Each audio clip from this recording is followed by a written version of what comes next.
স্ক্রিনে আপনি কি দেখতে পাচ্ছেন? স্ক্রিনে আপনি এক যুগ আগের অতীতকে দেখতে পাচ্ছেন। স্ক্রিনে আপনি আপনার পুরনো স্মৃতি, ইমোশনকে দেখতে পাচ্ছেন। এই ফোনটা সর্বশেষ আমি ব্যবহার করেছিলাম 2012 সালে। তারপর থেকে এটা বন্ধ হয়ে আমার ড্রয়ারের মধ্যেই পড়ে আছে। এটার সাথে ব্যাটারিও ছিল, সেটা অ্যাটাচড করাই ছিল। আমি খুলে রাখিনি। তো পুরনো জিনিস রেখে দেওয়ার একটা অভ্যাস আমার আছে, বিশেষ করে নিজের ব্যবহার করা কোনো ডিভাইস, গ্যাজেট, খেলনা। তো ব্যাটারিটা আমি আজকে খুলে আলাদা করে চার্জ করে নিয়েছি, কারণ এইখানে এই যে সকেট, এই সকেটের কোনো চার্জার এখন আমার কাছে নেই, কোনো পিন নেই, যার কারণে ব্যাটারিটা আলাদা করে চার্জ করে নিয়েছি। ব্যাটারিটা দেখাই, এটা হলো ব্যাটারি। তো এখন ফোনটা খুলে আমি ব্যাটারিটা লাগাবো এবং দেখবো ফোনটা অন হয় কিনা, যেহেতু এখন চলছে 2025 সাল, আর সর্বশেষ 2012-তে এটা অন করা হয়েছিল।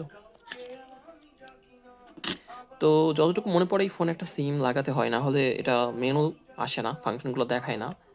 তো আমার কাছে এখন একটা রবি সিম আছে, 4G সিম। তো এই সিমটা আমি অ্যাটাচড করে নিই এইভাবে। তারপর ব্যাটারিটা লাগাই। ব্যাটারিটা লাগিয়েছি, এবার ব্যাক কভারটা।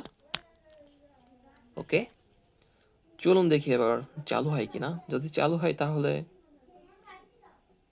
খুবই খুশি হব, কারণ এই যে ফোনের এই যে ব্যাকলাইট, ব্লু যে ব্যাকলাইটটা আছে, এটা দেখলেই অনেক খুশি লাগে। শুরু করলাম।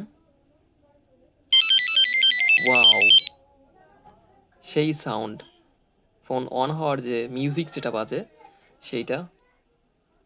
এই যে ব্লু কালারের ব্যাকলাইট, আমি আলাদা লাইটটা অফ করি। এই যে দেখেন, এই ব্লু কালারের ব্যাকলাইট হচ্ছে আবেগ, স্মৃতি। এই ফোনটা আমি অনেকদিন ব্যবহার করেছিলাম, তারপরে এভাবে রেখে দিয়েছি পুরনো স্মৃতি হিসেবে, যে দেখি যতদিন আমার কাছে থাকে আমি দীর্ঘদিন পর অন করে দেখবো যে এটা চলে কিনা।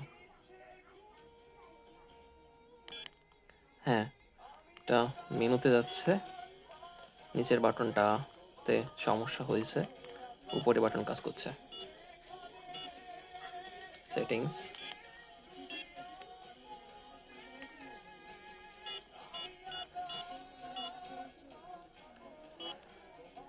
তো এক যুগ পরে যে ফোনটা অন হচ্ছে ডয়ের মধ্যে পড়ে থাকা অবস্থায়, এটা দারুণ একটা ব্যাপার।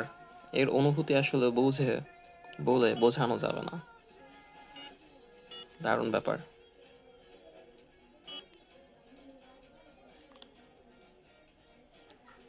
তো এটা আমি ব্যবহার করবো না, এভাবেই রেখে দেবো।